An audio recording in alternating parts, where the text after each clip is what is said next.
Makanya dulunya kita hampir setiap sudut kota terpampang moto yang mengatakan bahwa damai itu indah. Makanya perdamaian itu perlu dipertahankan karena indah damai. Kita bisa tidak takut keluar malam macam-macam. Oleh karena itu saya sangat mengharapkan kepada mahasiswa untuk menyimak dan mendengar kuliah ini, karena Timor Leste juga dulu berkonflik dengan pemerintah Indonesia. Nanti kita juga akan membuat suatu perjanjian kerjasama. Kerjasama ini sangat bagus mungkin bagi kita. Utamanya adalah kalau bisa kita mengirim mahasiswa kita untuk magang. Di sana mahasiswa kita akan belajar baik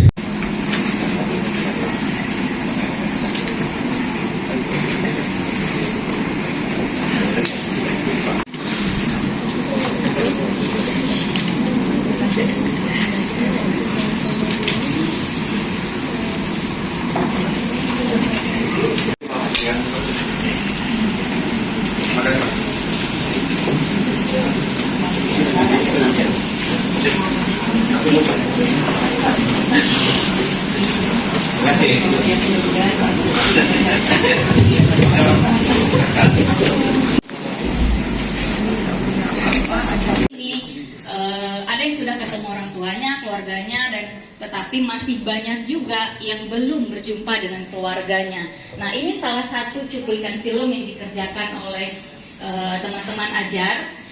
Silahkan teman-teman mahasiswa belajar melihat film ini. Harapannya nanti ada banyak hal yang bisa ditanyakan yang berbeda, sehingga kita bisa saling bertukar informasi tentang apa yang sudah terjadi di Timor Leste pasca konflik, dan bisa kita gunakan untuk berkaca bagaimana dengan perkembangan di Aceh pasca perdamaian. Dari Laga itu saya dibawa terus dinaikin ke kapal yang tidak begitu besar. Setelah sampai di tengah laut, kapal tentara itu harus turun ke perahu, ya, semacam perahu kecil gitu. Bagi yang belum mendengar atau belum mengetahui tentang Timor Leste, saya akan coba memulai untuk sekilas mengutarakan tentang penyelesaian dengan cara damai, tapi masih meninggalkan sakit hati, dendam dari pihak dan itu bisa mengganggu keamanan, dan itu terasa sekali. Setelah Indonesia menarik diri dari Timor Leste bulan Oktober 99, gangguan keamanan itu terus berlangsung di Timor Leste, sampai tentara PBB sendiri ada yang mati di perbatasan.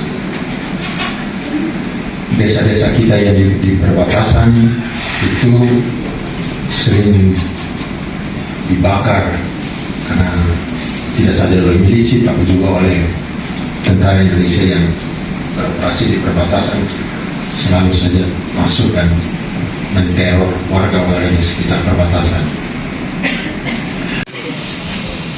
Pendekatan yang dilakukan oleh staf CABR, staf Komisi Kebenaran dan Rekonsiliasi ini itu berdasarkan prinsip hak asasi manusia.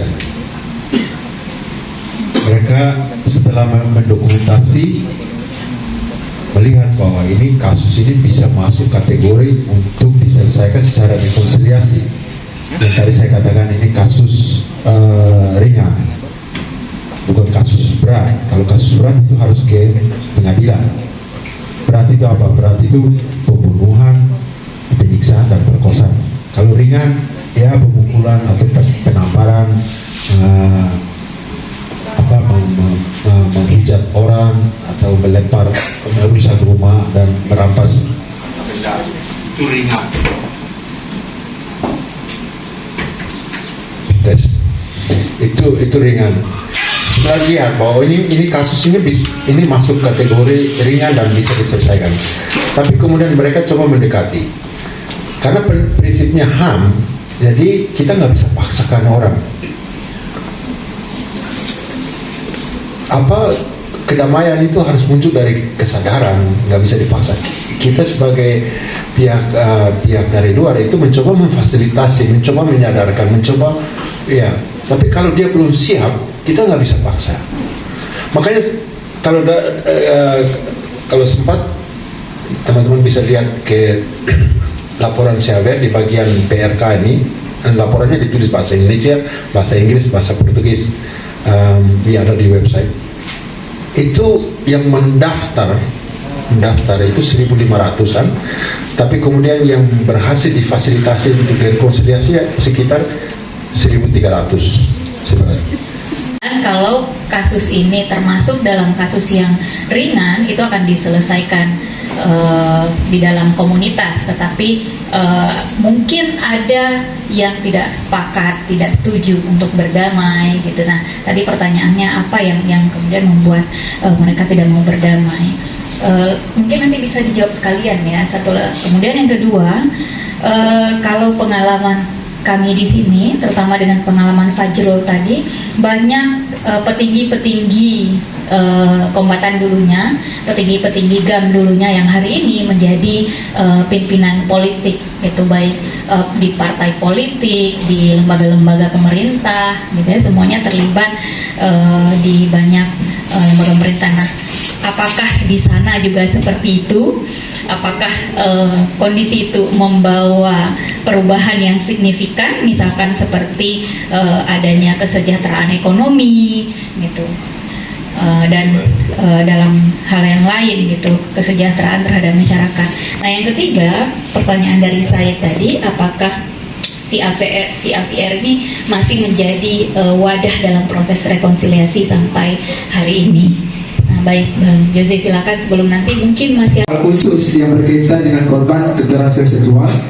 Kelima, penyelesaian konflik dan peredaan kemarahan atau kekerasan. Keenam, latihan memainkan peran dan memecahkan masalah berdasar pada jenis-jenis keadaan yang mungkin dihadapi pada pertemuan di PRK. Yang ketujuh, memimpin rapat atau panel. Yang kedelapan, prinsip-prinsip hukum dasar yang berhubungan dengan keadilan dan prosedur yang adil. Yang kesembilan, persyaratan hukum PRK seperti yang disebutkan dalam regulasi 10/2001.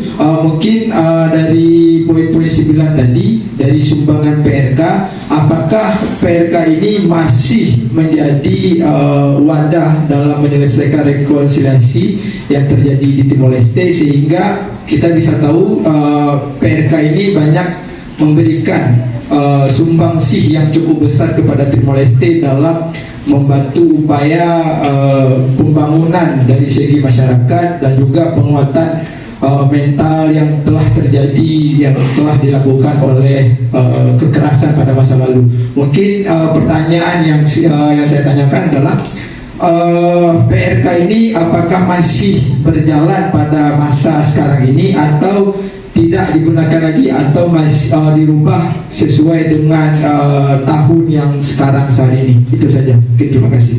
Ya, kalau kita di Timor Leste itu veteran, mereka itu kelompok veteran.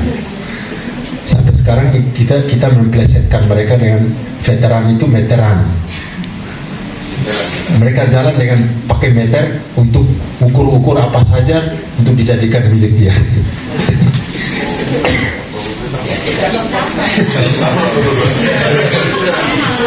Ada persoalan, kita menghadapi persoalan yang sama, tapi kemudian masyarakat tidak diam. Fasilitas yang disediakan negara, yang diberikan negara kepada para ex kombatan, veteran ini terlalu banyak. Kan mereka punya uang pensiun, mereka bisa kalau sakit berobatnya tidak di rumah sakit, sakit berobatnya di luar negeri. di Malaysia, di Singapura. Mereka punya kesempatan untuk jadi pejabat. Mereka kalau sudah jadi pejabat, istri, anak bisa dapat proyek. Terus sekarang ada lagi rezim khusus, aturan khusus beasiswa untuk anak-anak. Jadi sangat bagi kami ini perlakuan khusus kepada ex kombatan di Timor Leste itu sudah meresahkan. 2 tahun lalu kita anak-anak muda kita mobilisir demo melawan mereka. Demo karena mereka mencoba mau merebut bangunan sebuah sanggar budaya yang didukung oleh kita NGO, karena sanggar budaya ini untuk pengembangan seni budaya di sini, dan itu jadi semacam sekolah seni gratis. Karena mereka mau bikin kantor tempat bisnis, mereka mau mencoba kita lawan. Saya berargumen dengan, kalau di Indonesia itu Panglima TNI, kalau kita di sana saya sendiri. Jadi yes, ini jadi tantangan buat kami juga, karena ini pas konflik. Jadi kadang-kadang mereka pikir bahwa mereka lah yang berjuang untuk kemerdekaan. Makanya dari tadi awal saya bilang ini narasi tentang mereka berjuang 24 tahun di hutan, ya kita hormati. Tapi yang menentukan kemenangan akhir itu kan rakyat.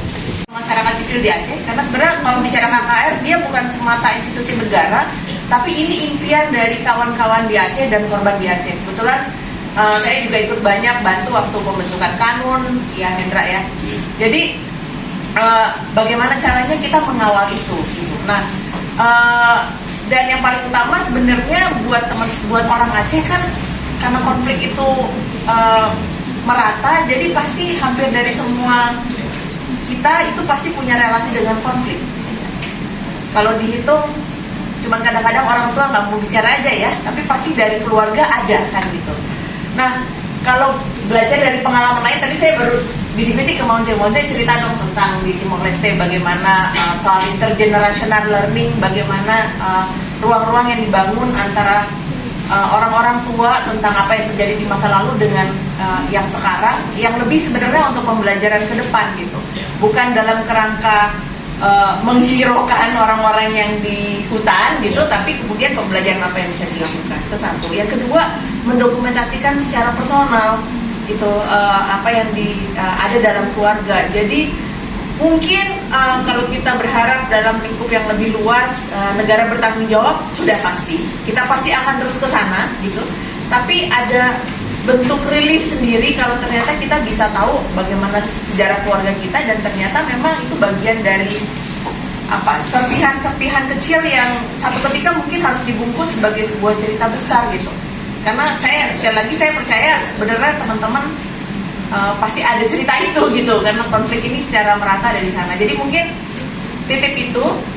Yang terakhir tentu saja sebagai mahasiswa yang diberikan keleluasaan untuk berpikir secara kritis dan bebas, mungkin perlu bersama-sama untuk melihat ke sana. Apalagi ini kan teman-teman sosiologi ya, dekat dengan ilmu kemasyarakatan, dekat dengan keluarga korban, dekat dengan situasi masyarakat, dan kita harus tahu bahwa sekarang ada banyak sekali korban pelanggaran HAM di masa lalu, bahasanya gitu, yang memang masih dalam kondisi sulit gitu. Nah, mungkin nanti kita bisa bicara lebih panjang soal kerjasama dengan USK dan bagaimana kemudian bisa mengajak teman-teman untuk bisa juga masuk ke dalam ruang itu. Karena pembelajaran dengan korban yang udah tua, kadang-kadang mereka merasa bisa kalau bahasa Jawanya kayak dianggap sebagai orang dan dianggap di acknowledge gitu, ketika dia bisa ya ikut bercerita kepada generasi yang lebih muda, dan itu yang kita sebut namanya intergenerational.